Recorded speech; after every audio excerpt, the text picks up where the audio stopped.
Legend of the Great Sage. Chapter 676.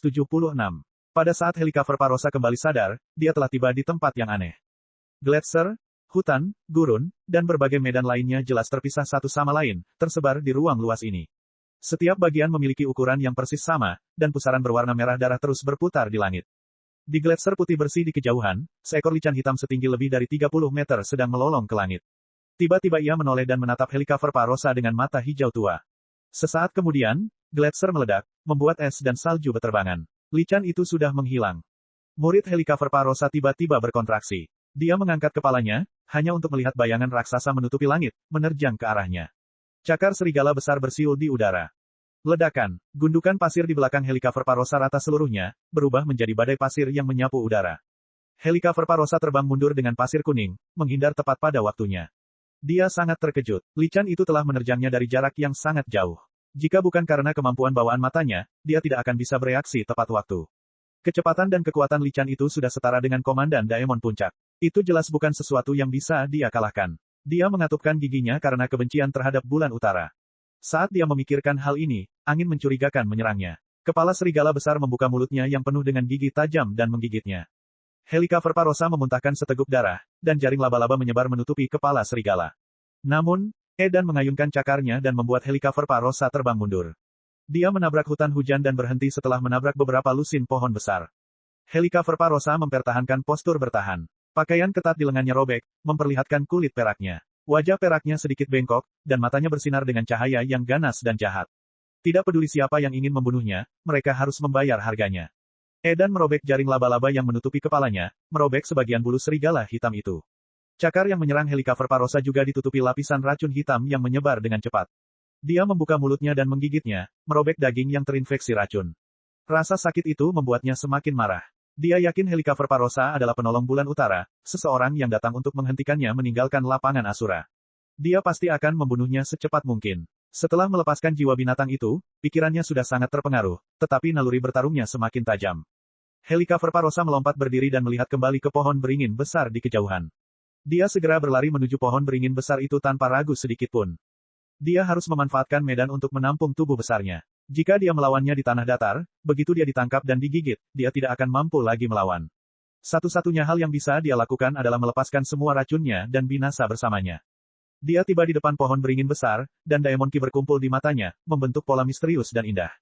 Matanya berbinar, dan dia melihat lubang yang tersembunyi di balik pohon melalui kulit kayu yang tebal. Dia melompat dan menembak ke arah salah satu lubang. Dia sampai di depan pohon beringin besar. Aura setan berkumpul di matanya, membentuk pola misterius dan indah. Matanya berbinar. Melalui kulit kayu yang tebal, dia melihat lubang pohon yang tersembunyi di baliknya. Dia melompat dan berlari menuju salah satu lubang pohon. Edan juga berhasil menyusul pohon itu. Dia mengulurkan cakar serigalanya untuk menangkapnya di udara, seolah dia sedang menangkap lalat. Spider Queen Lord meludahkan sehelai sutra, menempelkannya ke pohon dan menariknya dengan kuat. Dia tiba-tiba berakselerasi, keluar dari sela-sela jari Edan sejauh sehelai rambut. Pada saat yang sama, dia mengayunkan cambuk beracun di tangannya dan merobek kulit kayu, membantingnya ke batang pohon. Sebelum dia bisa mengatur napas, terdengar ledakan keras di belakangnya. Serpihan yang tak terhitung jumlahnya ditembakkan, dan cakar serigala menusuk batang pohon, meraih Helicover Parosa.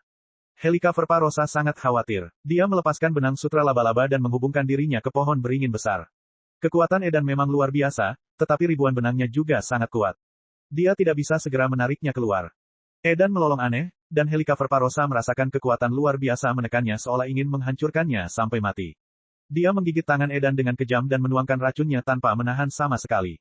Pohon beringin besar itu bergetar hebat. Bunga matahari berjatuhan satu per satu. Merasa bahwa rumah yang mereka andalkan untuk bertahan hidup sedang terluka parah, tanaman merambat matahari terbangun dan mulai menari-nari lagi, membungkus Edan. Edan menggigil di dalam. Dia tidak berani membiarkan tanaman merambat matahari menyelimuti dirinya. Dengan raungan yang keras, dia menarik dengan kuat dan merobek semua benangnya, menyeret Helicover Parosa keluar dari pohon. Dia melompat dari batang pohon dan merasakan pergelangan kakinya menegang. Tanaman merambat matahari telah melilitnya, dan tanaman merambat matahari yang menyerupai naga dan ular melonjak. Dia tiba-tiba berhenti, tapi reaksinya sangat cepat. Dengan ayunan cakar serigalanya, dia memotong tanaman merambat matahari dan melemparkan dirinya ke dalam hutan. Dengan ledakan yang hebat, entah berapa banyak pohon yang telah dia hancurkan, namun dia akhirnya berhasil lolos dari jangkauan tanaman merambat matahari. Tiba-tiba, dia merasakan tangan kanannya mati rasa. Dia tidak bisa menggunakan kekuatan apapun. Racunnya telah menyerang secara mendalam. Helicover Parosa menggunakan kesempatan ini untuk membebaskan diri, melarikan diri menuju pohon beringin besar yang ditumbuhi tanaman merambat. Ledakan. Edan memegang tangan kanannya yang beracun dan menginjaknya. Di atas danau, badai menjadi semakin hebat. Saat itu tidak lagi hujan. Sebaliknya, sepertinya sungai surgawi mengalir deras, mengalir hingga ke ujung dunia. Bahkan gemuruh guntur pun sudah mereda, seolah-olah telah padam oleh hujan. Di bawah kekuatan segel Dewa Air, gelombang energi spiritual air berkumpul dari setiap sungai dan danau di Komando Rui yang terbentang puluhan ribu kilometer, memicu fenomena dunia. Dalam kegelapan yang gelap gulita, hanya dua titik cahaya yang berkedip-kedip. Tubuh Jia Zhen diselimuti lapisan cahaya spiritual pelindung yang berasal dari 5 elemen Yin dan Yang. Ada berbagai macam mantra pertahanan yang kuat, tetapi tidak saling berbenturan. Berbagai cahaya spiritual berwarna menyatu satu sama lain, membentuk harmoni yang indah, seolah-olah dia adalah benteng yang tak tertembus. Pembudidaya biasa kebanyakan akan memilih salah satu dari Yin, Yang, dan 5 elemen untuk dikembangkan. Hanya para penggarap kuno yang bisa mengolah ketujuhnya, dan kesulitannya bukan hanya 7 kali lebih besar. Jika mereka tidak berbakat luar biasa, mereka bahkan tidak akan bisa memulainya, apalagi berkultivasi hingga tahap akhir inti emas. Jia Zhen adalah anak ajaib seperti itu, itulah sebabnya si Qingyi memperlakukannya sebagai tangan dan menyebutnya sebagai tuan. Kekuatannya tidak hanya melampaui para kultivator inti emas biasa, tetapi Yin, Yang, dan 5 elemen membentuk siklus di tubuhnya, memungkinkan dia untuk menggunakan teknik dengan kecepatan dan kekuatan yang menakjubkan. Dia pada dasarnya mengetahui semua teknik, dan dia bahkan bisa menggunakan teknik melarikan diri yang mendalam dan mendalam dengan mudah. Sedangkan untuk kumpulan artefak misteriusnya, itu hanya lapisan gula pada kue, seperti menambahkan sayap pada harimau. Dia juga ahli dalam ramalan. Dikombinasikan dengan rencananya, pada dasarnya dia bisa memperhitungkan setiap kemungkinan yang ada, mengantisipasi pergerakan lawannya di setiap kesempatan. Namun, nasib bulan utara selalu disembunyikan. Bahkan dia tidak bisa mengintip ke dalamnya. Setelah tiba di tempat kecil seperti Komando Rui, kondisinya menjadi sangat menyedihkan. Bahkan dia tidak pernah menyangka kebenciannya terhadap bulan utara sedalam gunung dan lautan. Dia bertanya dengan cekung. Daemon celaka, apa menurutmu kamu bisa mengalahkanku hanya karena kamu telah menjebak Edan? Aku tidak mencoba mengalahkanmu. Aku mencoba membunuhmu. Li Qingshan menyeringai. Sayap Phoenix yang megah di punggungnya menyala terang saat dia melepaskan kemampuan bawaan sayap angin pada saat yang bersamaan. Angin menyulut api, melebarkan sayapnya hingga 30 meter. Dengan setiap kepakan, dia akan menempuh jarak yang mengejutkan. Dalam pengejaran garis lurus ini, kecepatannya tidak kalah dengan teknik melarikan diri. Kedua titik cahaya itu bertabrakan, memancarkan cahaya yang sangat menyilaukan pada saat itu. Saat ia menembus kegelapan, ia juga menelan sosok mereka. Chapter 677. Bang! Pada saat itu, bahkan Li Qingshan tidak tahu berapa banyak pukulan yang telah dia lakukan. Semangat kepahlawanannya terpancar sepuasnya. Di bawah serangan yang tak terkendali, benteng yang dibangun dari 7 lapisan cahaya itu terhuyung. Gelombang kejut dan cahaya bertabrakan dan berkedip, menyinari wajahnya yang tampan dan liar. Danau Mooncourt menjadi hidup, seperti binatang raksasa yang berjongkok di tanah, terus-menerus mengaum dan mengaum ke langit. Itu juga seperti tentara pembunuh, terus-menerus menyerang kota dan merebut wilayah dengan satu-satunya komandannya. Li Qingshan merasakan kegembiraan yang tak ada habisnya, benar-benar tenggelam dalam kegembiraan pertempuran. Pada saat yang sama, dia terus-menerus bangkit, menghadap ke seluruh perairan di seluruh Komando Rui. Setelah memurnikan seluruh perairan di Komando Rui, ini adalah pertama kalinya dia menggunakan segel Dewa Air dalam pertempuran. Keinginannya menyatu dengan perairan yang tak terbatas. Dia adalah sungai dan danau, yang bergelombang deras. Mungkin itu adalah pencerahan dari buah kebijaksanaan, atau mungkin karena dia telah memahami arti dari lautan tanpa batas, namun dia memperoleh pemahaman yang lebih jelas tentang seni lautan tanpa batas. Dia merasa seperti dia sudah berdiri di depan pintu alam inti emas. Mutiara samudera melambai padanya. Jika dia mengambil langkah maju lagi, itu akan menjadi dunia yang benar-benar baru. Dia bisa menelan pil roh asal dan mencoba kesengsaraan surgawi kedua begitu dia kembali, tapi dia masih harus memenangkan pertempuran ini terlebih dahulu. Wajah Jia Zhen menjadi semakin pucat seolah dia akan ditelan air. Ia dikelilingi gelombang air ke segala arah, depan, belakang, kiri, dan kanan. Pada dasarnya mustahil untuk mengetahui apakah dia berada di atas danau atau di jurang lautan. Namun, dia tidak mau menjadi sasaran empuk. Dia pasti akan membalas setiap serangan dari bulan utara. Petir yang gemerlap dan cahaya keemasan yang menyilaukan terus berkedip dan melolong. Dia tidak perlu berpikir atau membuat penilaian. Yang perlu dia lakukan hanyalah melepaskan kekuatannya untuk melepaskan teknik paling kuat, membombardir North Moon sekaligus. Merobek kulitnya dan menghilangkan dagingnya, titik-titik vital bulan utara semuanya terluka parah. Seluruh lengan kanannya pada dasarnya tinggal tulang. Dia tampak malang. Namun, itu hanya membuat serangannya menjadi semakin heboh. Dan, selama dia tidak diserang secara berurutan, lukanya yang mengerikan akan pulih dengan sangat cepat.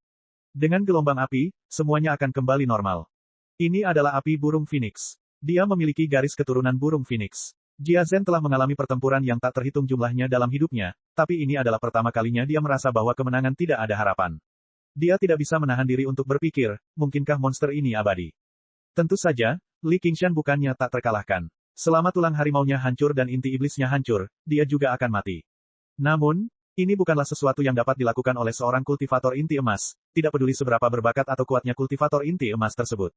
Dengan segel Dewa Air sebagai fondasinya, dia tidak takut akan habisnya Daemon Ki miliknya. Dia bisa mempertahankan cangkang mendalam penyuruh sepanjang waktu, jadi dia seharusnya tidak terluka parah. Namun, dalam pertempuran sengit, beberapa konflik kembali muncul antara penyuruh dan burung Phoenix. Akibatnya, dia sengaja tidak menggunakan kemampuan bawaan penyuruh.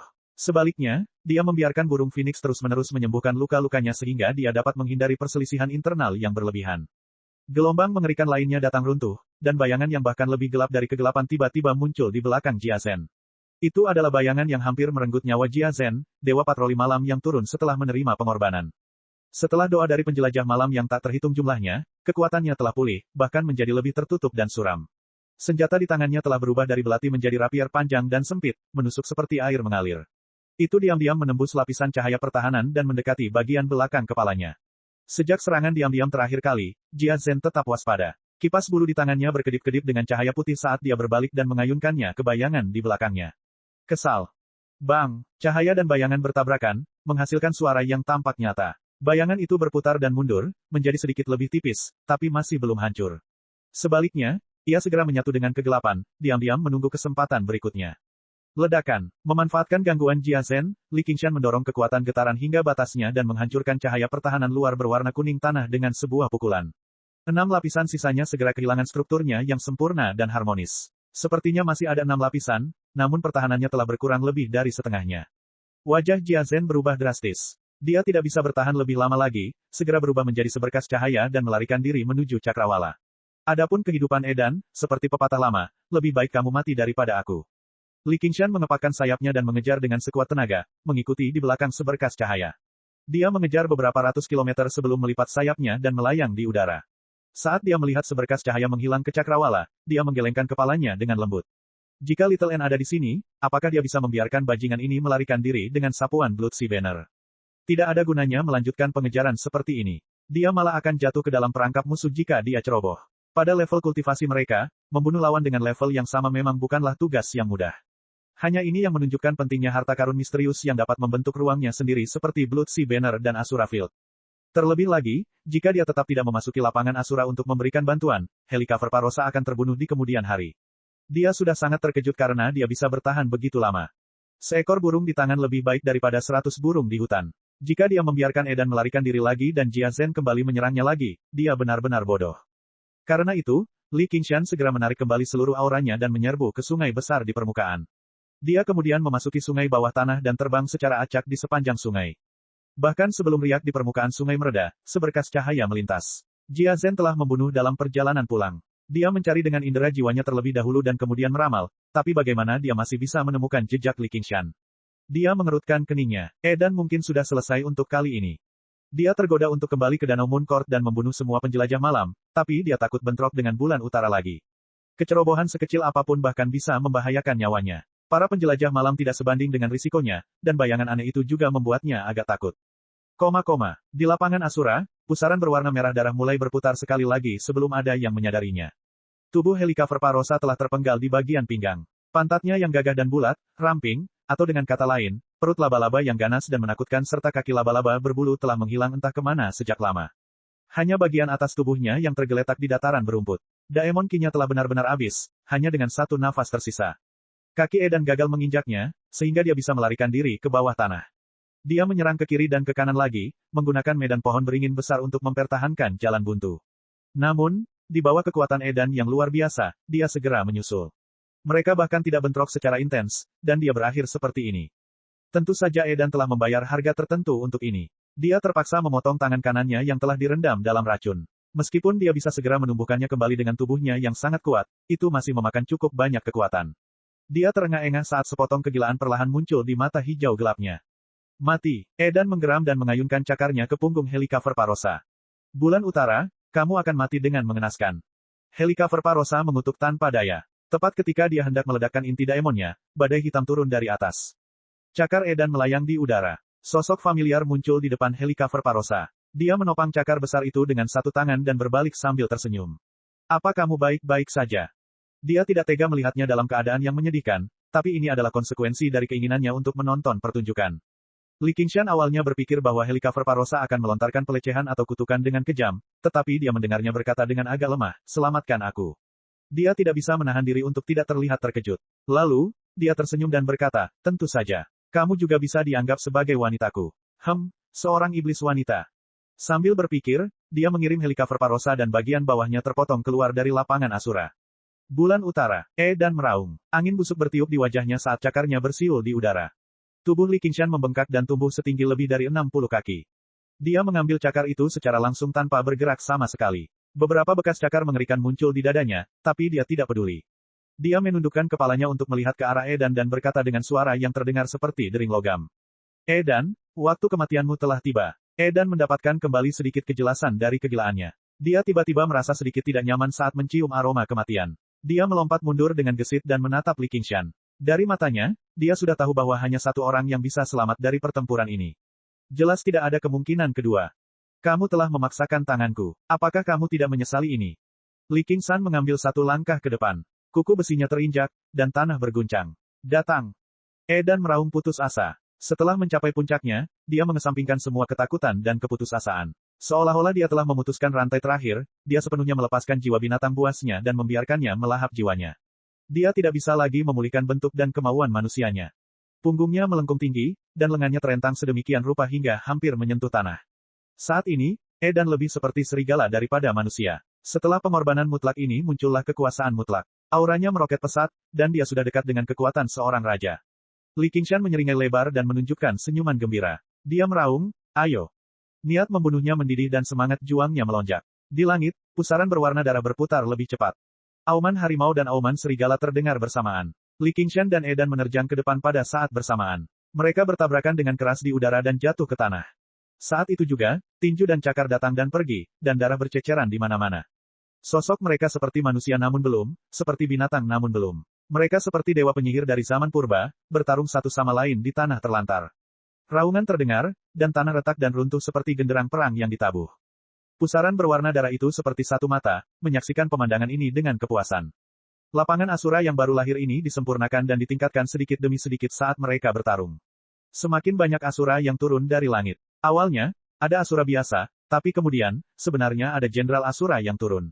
Mereka menyaksikan pertarungan antara keduanya dari jauh, ekspresi mereka seolah-olah sedang mabuk. Mungkin teknik bertarung mereka tidak bisa dibandingkan dengan komandan Asura sejati, tapi pertarungan yang hampir primordial ini memiliki sikap yang sangat berbeda. Serangan Edan seperti angin. Pada awalnya, Li Qingshan terluka berulang kali, tetapi dia tidak mundur satu langkah pun. Dia terluka tetapi tidak terbunuh. Segel Dewa Air mendukung Daemon Ki-nya, dan kekuatan ilahi bumi mendukung kekuatannya. Dia menatap serangan yang seperti badai dan maju sambil tertawa liar. Setelah kekuatan Edan mencapai puncaknya, ia mulai menurun tanpa disadari. Tidak peduli seberapa besar kekuatan jiwa binatang, itu tidak ada habisnya. Pada akhirnya, Li Qingshan menusuk sepasang tanduk banteng ke dada Edan, mengangkatnya, dan melemparkannya ke tanah. Kuku besinya menginjak dadanya dengan keras, menghancurkan tulangnya dan menyebabkan dadanya ambruk. Saat dia akan mati, Edan pulih sedikit kesadarannya. Tidak ada rasa takut, dan dia tidak memohon belas kasihan. Dia hanya mengucapkan dua kata, "Kamu menang." Chapter 678. Di gunung hitam yang dipenuhi bebatuan bergerigi yang menjulang tinggi ke angkasa, Bao Jian, cermin berharga. Kata-kata, rumah 10.000 binatang, memenuhi jurang setinggi beberapa ratus meter. Berbagai totem binatang buas diukir secara samar-samar di tebing. Ada burung dan binatang biasa, serta burung spiritual dan binatang eksotik yang hanya ada dalam legenda. Mengaum, raungan yang dipenuhi keliaran dan kemarahan mengguncang pegunungan. Semua burung dan binatang gemetar. Seorang lelaki tua acak-acakan yang bermartabat seperti singa muncul di tepi jurang, menatap ke arah Provinsi Green.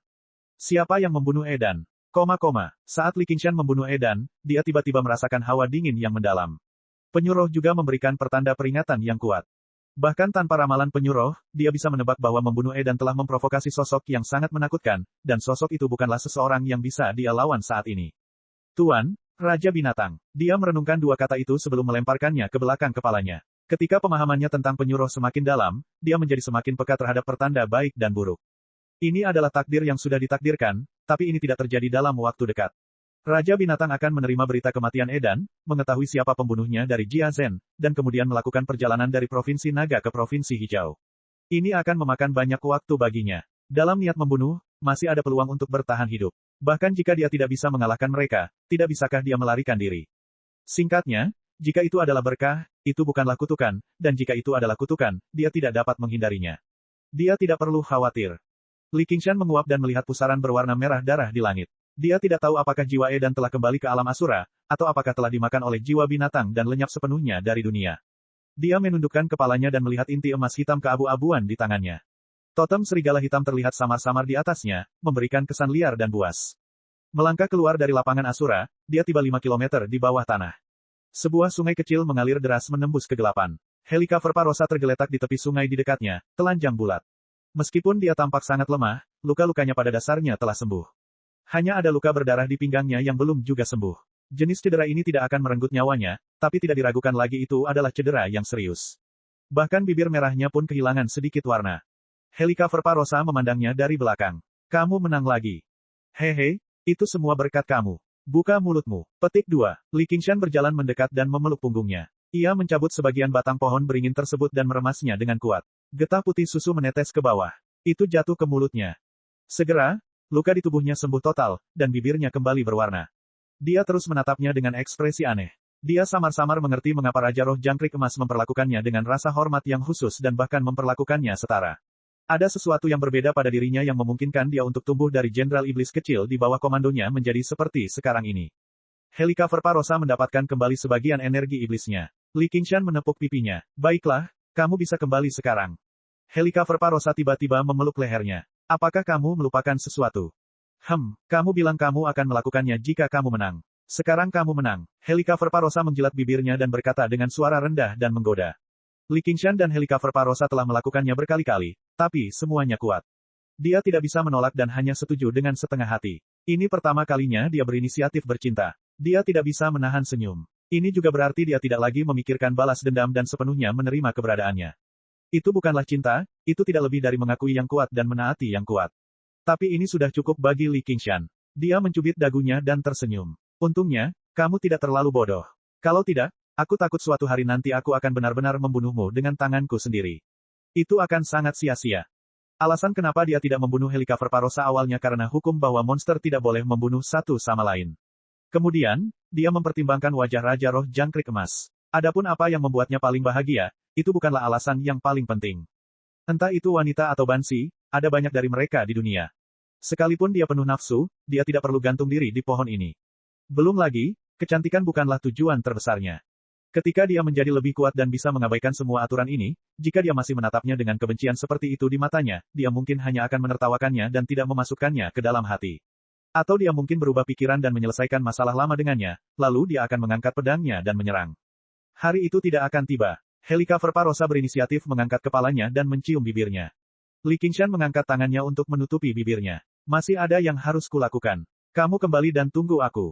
Oh ya, jangan lupa bersembunyi lebih dalam. Badai belum berakhir. Petik 2. Setelah mengantar Helikopter Parosa, senyuman Li Qingshan memudar. Dia segera kembali ke Danau Moon Court. Badai masih terus mengguyur, ombak masih naik turun, namun tidak lagi sekuat dulu. Dari jauh, dia bisa melihat beberapa formasi terakhir yang masih menyelimuti kediaman Moon Court, yang membuatnya berhenti khawatir. Yang paling dia khawatirkan adalah kembalinya Jia Zhen dan melancarkan pembantaian di kediaman Istana Bulan. Meskipun dia tidak memiliki perasaan khusus terhadap penjelajah malam, dia tetap sangat peduli pada Ye Liusu dan saudara perempuannya. Mereka tampil cukup baik dalam pertempuran kali ini. Jika bukan karena dua serangan diam-diam dari bayangan, Jia Zhen tidak akan pernah melarikan diri secepat ini, yang membuat segalanya menjadi lebih sulit baginya. Di altar hitam, Ye Mingzu masih menutup matanya, berdiri di tengah altar. Bayangan itu masih melekat di sekelilingnya. Dia tidak tahu tentang situasinya, jadi dia takut untuk membubarkan Dewa Penjelajah Malam untuk saat ini. Semua penjelajah malam yang lebih lemah di sekitarnya sudah pingsan di tanah. Bahkan penjelajah malam yang lebih kuat pun sedikit terhuyung. Ye Mingzu tiba-tiba membuka matanya dan melihat sosok yang berjalan dari Kol. Bayangan itu menyatu dengan kegelapan dan muncul di belakang Li Qingshan, siap menyerang. Hanya ketika dia melihatnya barulah dia berhenti. Ye Mingzu segera berlutut, menguasai. Ketika penjelajah malam lainnya melihat sosok berambut merah dan bermata merah, mereka semua berseri-seri dengan gembira, apalagi Ye Liusu dan Ye Liubo. Tak peduli apapun yang terjadi, nasib para penjelajah malam di wilayah ini sudah terhubung dengannya. Memang melalui dia telah membebaskan mereka dari kendali Helicover Parosa, memungkinkan mereka bertahan hidup di bawah bintang-bintang. Sebenarnya, alasan utamanya adalah Li Qingshan terlalu sibuk. Dia benar-benar tidak punya banyak waktu untuk menindas mereka. Jika dia bosan seperti Helicover Parosa, dia mungkin akan menikmati kehidupan dekaden sebagai seorang penguasa. Paling-paling, dia tidak akan sesesat dia. Li Qingshan mengangguk sedikit dan tersenyum menyetujui Ye Liusu dan Ye Liubo. Kalian semua melakukannya dengan baik. Semua orang di sini hari ini akan diberi hadiah. Dia tiba di depan altar hitam. Dia mengetuknya dengan lembut. Altar itu sepertinya diukir dari sepotong obsidian. Ia memiliki kekuatan yang luar biasa. Lalu dia berkata kepada Ye Mingzu, kamu akan menerobos kesengsaraan surgawi kedua, kan? Ya Tuan, ini adalah pil asal roh. Itu digunakan oleh manusia ketika mereka menerobos kesengsaraan surgawi kedua. Saya ingin tahu apakah ini efektif pada penjelajah malam. Li Qingshan melemparkannya dengan santai. Ye Mingzu menangkap pil roh asal karena terkejut dan gembira. Terima kasih atas upahmu, Tuan. Saya ingin menelan pilnya sekarang. Meski dia sedikit kelelahan setelah pertarungan, kekuatan Dewa Jelajah Malam masih bersemayam di tubuhnya. Keinginannya sangat kuat, tidak diragukan lagi ini adalah kesempatan yang dikirimkan dari surga. Terserah kamu. Li Qingshan juga ingin melihat bagaimana rasanya menjalani kesengsaraan surgawi kedua sehingga dia dapat membuat beberapa persiapan untuk kesengsaraan surgawi yang akan datang. Ye Mingzu segera menelan pil Origin Spirit. Dia duduk di altar dengan menyilangkan kaki. Bayangan yang ada di sekelilingnya berangsur-angsur menghilang, dan kekuatan miliknya melonjak, menyelimuti sekelilingnya. Dengan gemuruh guntur, kilat turun dari atas. Para penjelajah malam semuanya mundur ke perbukitan di sekitarnya. Di puncak dengan lokasi terbaik, Li Qingshan tersenyum pada Ye Liusu dan Ye Liubo.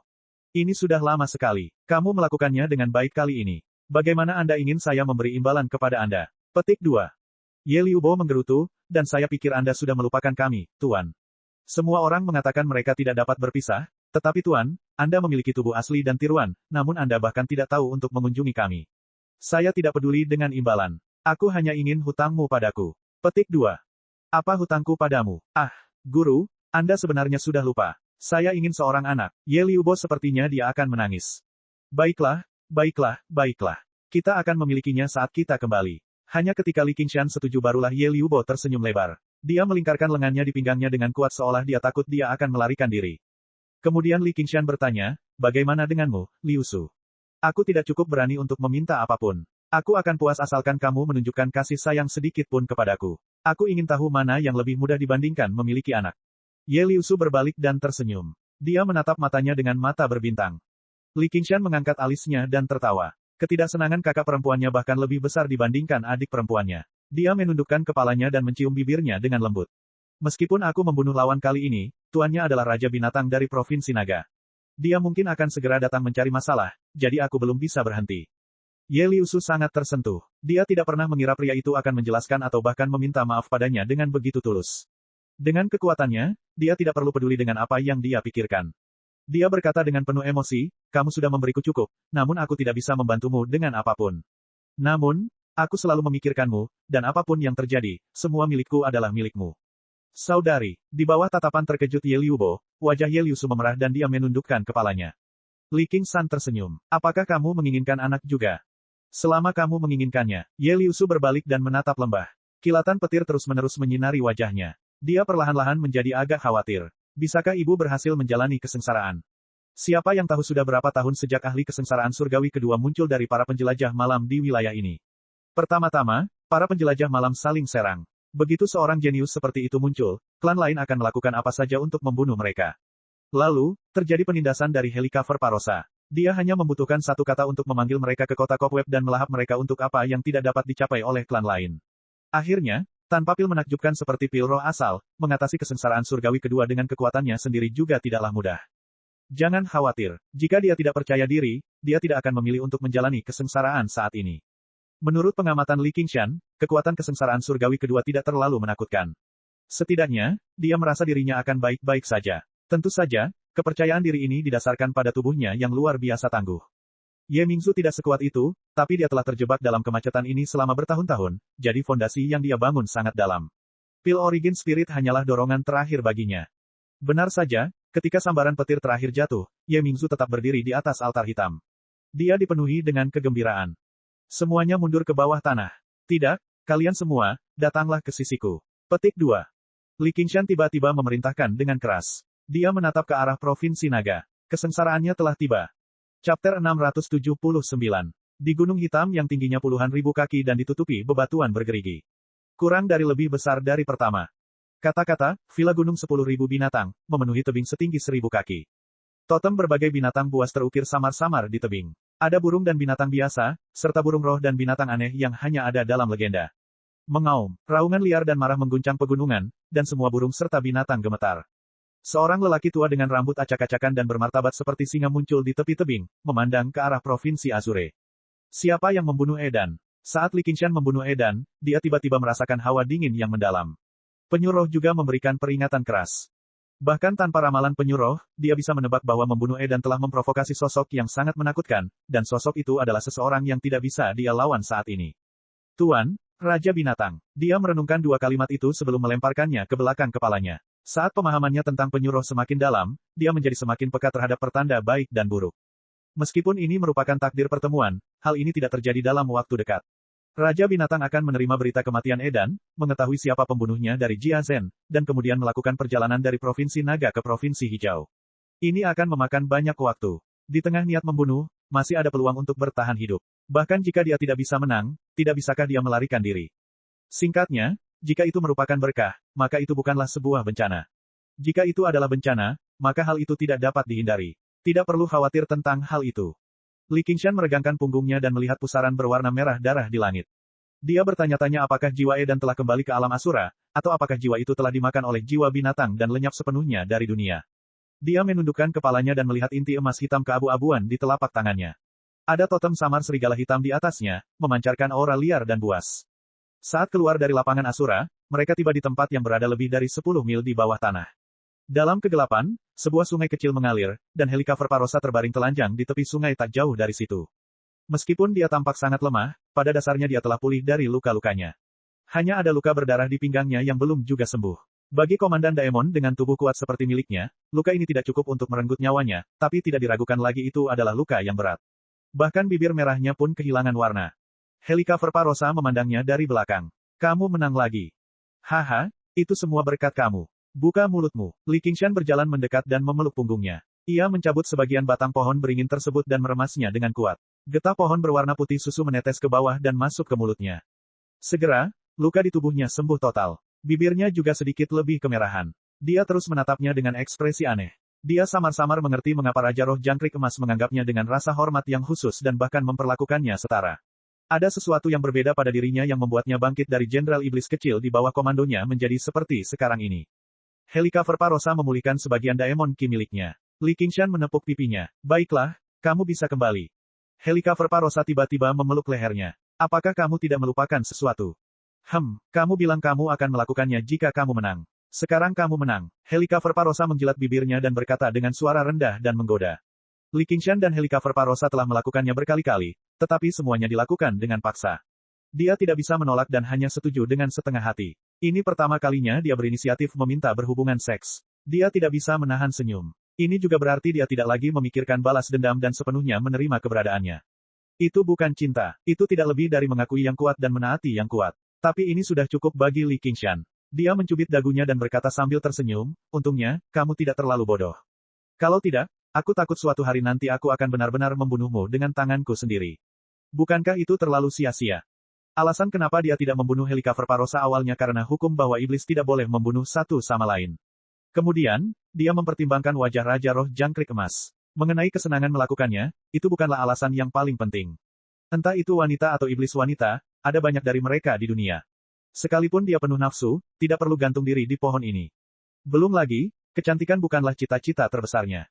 Ketika dia menjadi lebih kuat dan bisa mengabaikan semua aturan ini, jika dia masih menatapnya dengan kebencian seperti itu di matanya, dia mungkin hanya akan menertawakannya dan tidak memasukkannya ke dalam hati.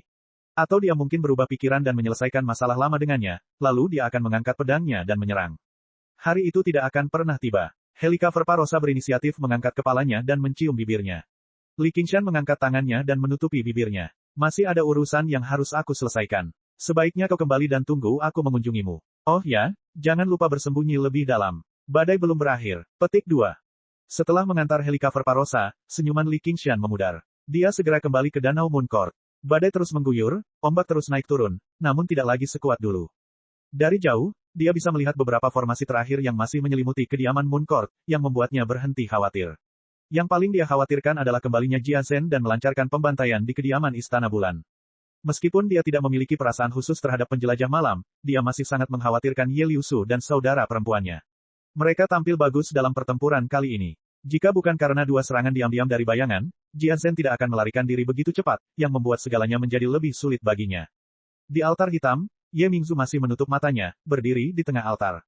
Bayangan itu masih melekat di sekelilingnya. Dia tidak tahu tentang situasinya, jadi dia takut untuk membubarkan Dewa Penjelajah Malam untuk saat ini. Semua penjelajah malam yang lebih lemah di sekitarnya sudah pingsan di tanah. Bahkan penjelajah malam yang kuat pun sedikit terhuyung. Ye Mingzu tiba-tiba membuka matanya dan melihat sosok yang berjalan dari Cole. Bayangan itu menyatu dengan kegelapan dan muncul di belakang Li Qingshan, siap menyerang. Hanya ketika dia melihatnya barulah dia berhenti. Ye Mingzu segera berlutut, menguasai. Ketika penjelajah malam lainnya melihat sosok berambut merah dan bermata merah, mereka semua berseri-seri dengan gembira, apalagi Ye Liusu dan Ye Liubo. Tak peduli apapun yang terjadi, nasib para penjelajah malam di wilayah ini sudah terhubung dengannya. Memang melalui dia telah membebaskan mereka dari kendali Helikaver Parosa, memungkinkan mereka bertahan hidup di bawah bintang-bintang.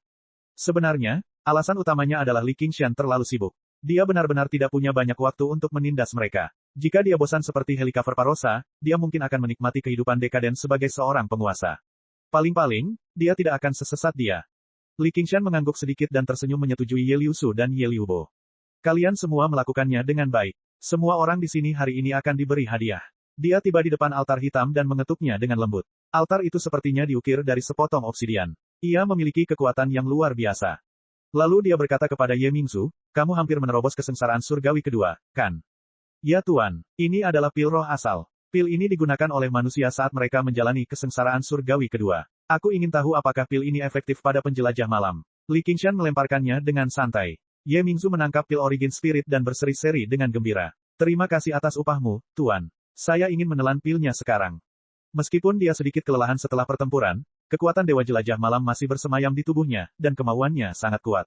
Tidak diragukan lagi ini adalah kesempatan yang dikirimkan dari surga. Terserah kamu. Li Qingshan juga ingin melihat bagaimana rasanya menjalani kesengsaraan surgawi kedua sehingga dia dapat membuat beberapa persiapan untuk kesengsaraan surgawi yang akan datang.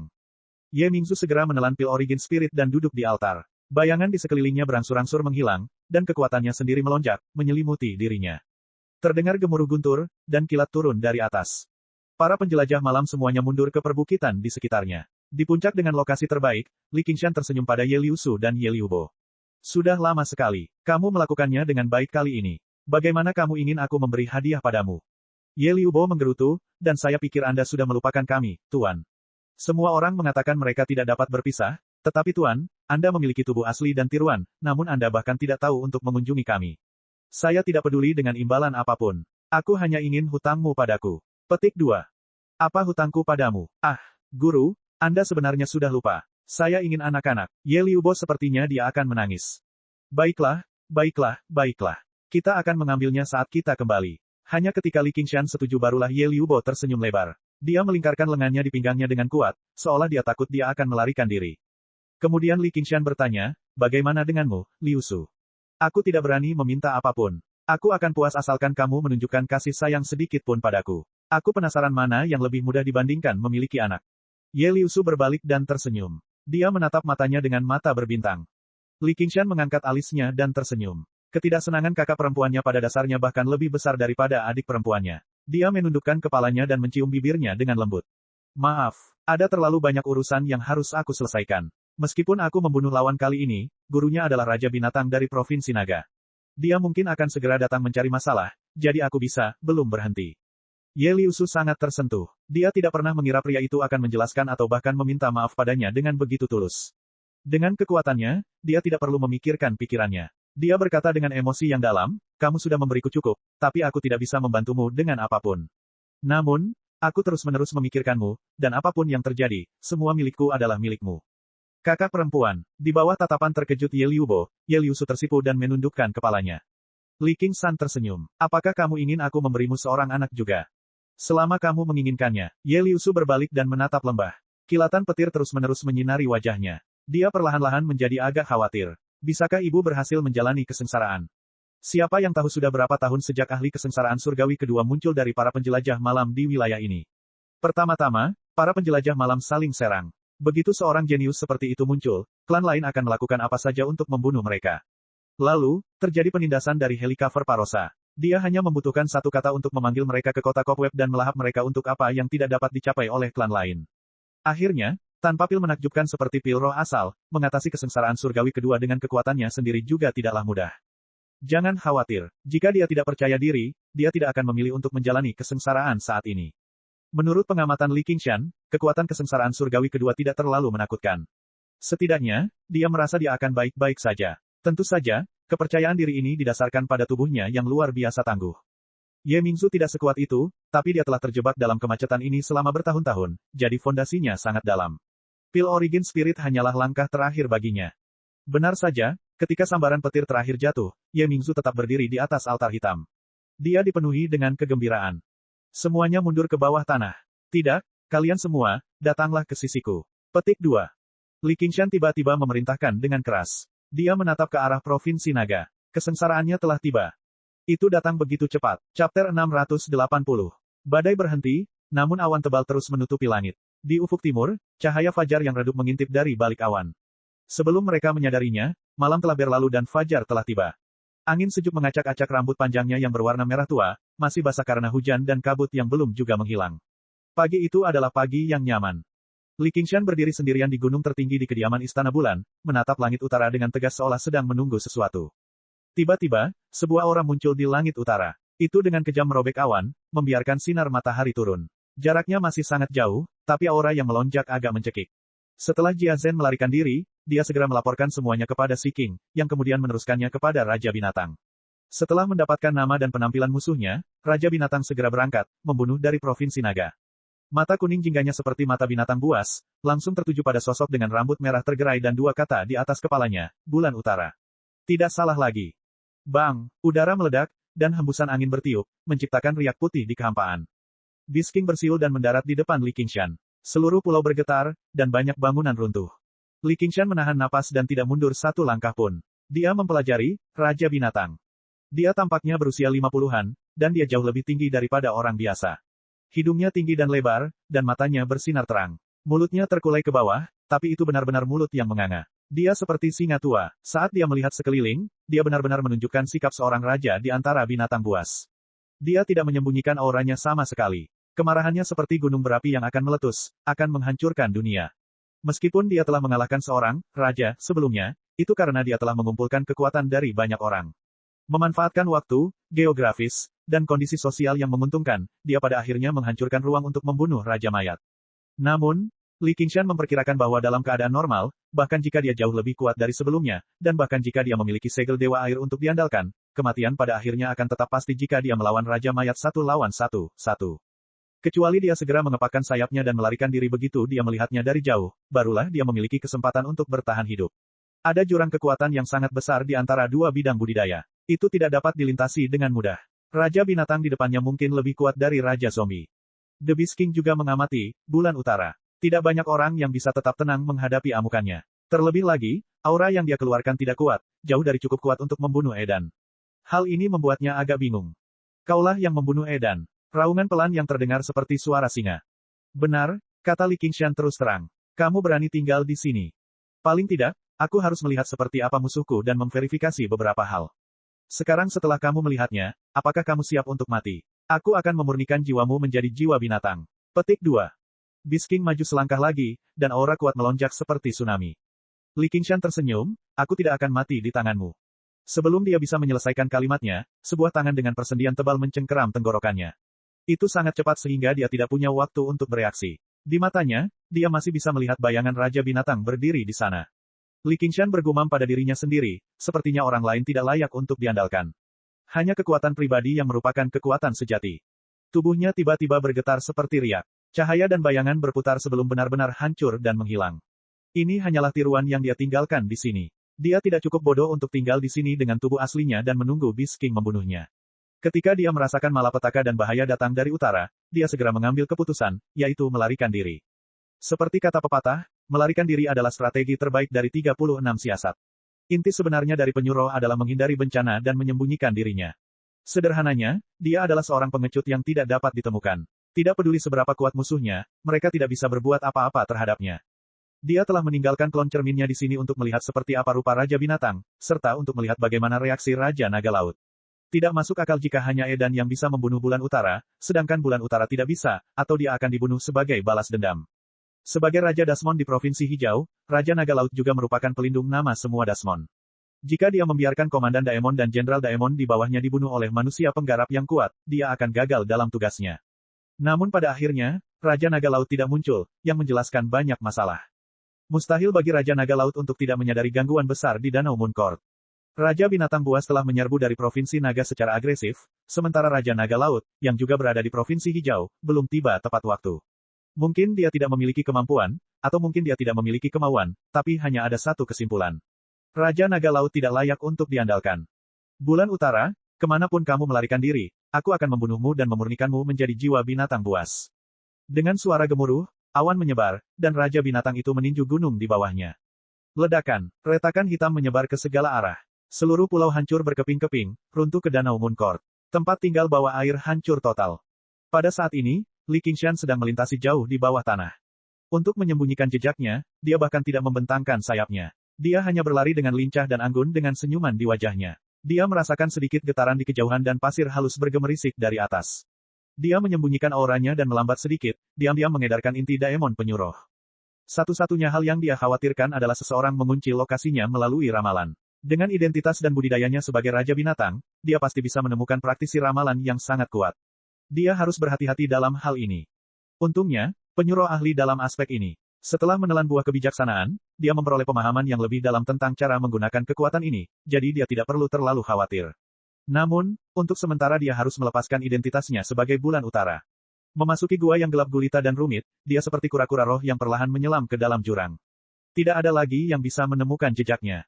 Di sebuah gua kecil yang tidak mencolok di pegunungan Chain, sebuah sungai kecil mengalir ke dalamnya. Li Qingshan melangkah keluar dari bawah tanah yang gelap gulita. Dia sudah memiliki rambut hitam, mata hitam, dan wajah perunggu. Matahari saat ini bersinar terang. Semua pepohonan menghijau dan subur. Sosok berjubah seputih salju sedang duduk di atas batu tidak jauh di samping sungai kecil, menatapnya dengan senyuman tipis. Rambutnya yang panjang dan hitam menjuntai dari wajah cantiknya seperti air terjun, mencapai pinggangnya dan terbawa angin. Dibandingkan dengan penampilannya yang gagah berani, pakaiannya saat ini tampak lebih romantis dan elegan. Namun, sangat sulit untuk mendeskripsikannya dengan kata-kata yang lebih feminin atau menawan. Mungkin karena dia selalu percaya diri dan tenang, atau mungkin karena dia tidak pernah memperlakukan dirinya sebagai seorang wanita. Li Qingshan menggigil di dalam dan mengatupkan tangannya. Salam, Komandan Gu. Gu Yanying berkata, adik Qingshan, kali ini kamu membuat kekacauan besar. Li Qingshan mengulurkan tangannya dan menunjukkan ekspresi tidak berdaya. Hidup memaksa manusia. Gu Yanying berkata, saya pikir kamu menikmatinya. Li Qingshan tersenyum. Ada pepatah lama dari kampung halamanku. Hidup memang seperti ini. Jika tidak bisa melawan, nikmatilah. Gu Yanying mengangkat alisnya. Kedengarannya bukan sesuatu yang akan dikatakan oleh seorang petani di desa Craching Oaks. Dan, yang diperkosa bukanlah kamu, tapi Edan. Li Qingshan berkata, semoga dia menikmati pertarungan terakhir ini. Baiklah, jangan bilang kamu menungguku di sini hanya untuk mendengarku mengatakan ini. Petik 2. Gu Yanying mengangkat dua jari. Pertama, setelah kamu pergi, Raja dari segudang binatang bergegas ke bawah tanah dan melancarkan pembantaian terhadap penjelajah malam dan Dasmon. Raja Naga Laut mengirimnya kembali ke Provinsi Naga. Binatang tua itu sungguh patuh. Kecuali dia ingin mati di Provinsi Hijau. Bisakah Raja Naga Laut membunuhnya? Li Qingshan sedikit terkejut. Dia secara pribadi telah menyaksikan kekuatan Beast King. Lagi pula, semakin tinggi tingkat kultivasi seseorang, semakin sulit untuk membunuh mereka. Jika dia ingin membunuh Beast King, dia harus jauh lebih kuat darinya. Menurutku tidak ada masalah. Jadilah raja kami yang perkasa. Li Qingshan mau tidak mau mengevaluasi kembali kekuatan 10 Raja Daemon. Mereka telah dianugerahi gelar 10 Raja Daemon beberapa milenium yang lalu, dan setelah akumulasi beberapa milenium, masing-masing dari mereka adalah monster tua yang menakutkan. Gu Yanying berkata, Raja Naga Laut telah memerintahkan Bulan Utara pergi ke Laut Tinta untuk menemuinya. Li Qingshan berkata, apakah menurutmu Bulan Utara harus pergi? Menurutku Bulan Utara tidak akan pergi. Benar, aku akan berpura-pura tidak pernah mendengar hal ini. Li Qingshan tersenyum dan mengangguk. Dia tidak akan pernah mempercayakan hidup dan keselamatannya kepada orang yang berkuasa, dan dia benci memainkan peran sebagai subjek. Dia memiliki terlalu banyak rahasia, dan dia mungkin tidak bisa menyembunyikannya dari Raja Naga. Tentu saja, dia juga bisa mengirim doppelgangernya ke Lautan Tinta. Namun, tindakan kasar seperti itu mungkin akan membuat marah Raja Naga Laut. Tidak semua Raja Iblis setenang dan murah hati seperti Raja Roh Jangkrik Emas dan Raja Pohon Beringin. Oleh karena itu, Cara terbaik adalah berpura-pura tidak pernah mendengar hal ini. Gu Yanying berkata, lalu ada hal kedua. Ada seorang pejabat di Gritsia bernama Imperial Astronomer. Saya kenal supervisor mereka. Dia adalah orang tua yang berkepala dingin, tapi di saat yang sama, dia adalah praktisi yin yang paling kuat di dunia. 9 provinsi. Astronom kekaisaran memiliki harta ajaib yang disebut platform surgawi kekaisaran. Tingginya 100 kaki, dimurnikan dari yin dan yang, esensi dari 5 elemen, dan bintang terbang, hampir tidak ada yang tidak dia ketahui. Jia Zhen kebetulan ada hubungannya dengan dia. Ini mengungkapkan hal yang paling dikhawatirkan oleh Li Qingshan. Dia mengerutkan kening dan bergumam, astronom kekaisaran, platform surgawi kekaisaran. Orang tua itu tidak melakukan ramalan untuk orang lain dengan mudah, dan dia tidak akan menggunakan Imperial Heavenly Platform dengan santai. Jia Zhen sendiri tidak akan bisa membujuknya, tapi jika kita menambahkan keinginan Raja Binatang Buas, Pangeran Siking, dan keluarga kekaisaran untuk mengambil kembali lapangan Asura, kita bisa membuatnya berkunjung ke platform surgawi kekaisaran dan mengetahui lokasi orang tertentu. Petik 2. Ini sangat buruk. Ini adalah formasi pembalikan 5 elemen kecil. Ini dapat mengaburkan misteri surga. Jangan tinggalkan jangkauan formasi setidaknya selama 3 bulan. Ditambah dengan kemampuanmu yang luar biasa, kamu harus bisa menipu semua orang. Benar sekali, memasuki Asura Field juga akan memberikan efek tertentu. Petik 2. Gu Yanying menyerahkan formasi itu kepada Li Qingshan. Li Qingshan terdiam beberapa saat. Anggap saja aku membelinya darimu. Hutang kita sudah lunas. Formasi semacam ini yang dapat mengganggu ramalan praktisi yin yang terkuat pastinya tak ternilai harganya. Dan yang lebih berharga lagi adalah informasi yang dia berikan padanya. Jika lokasinya dihitung tanpa dia sadari, bahkan identitas Li Qingshan pun mungkin terungkap. Cek. Rakan-rakan kultivator sekalian, sebelum retret, sila terus berkultivasi untuk jurus subscribe, like, share dan komentar agar sekte novel Sadim terus berkembang pesat.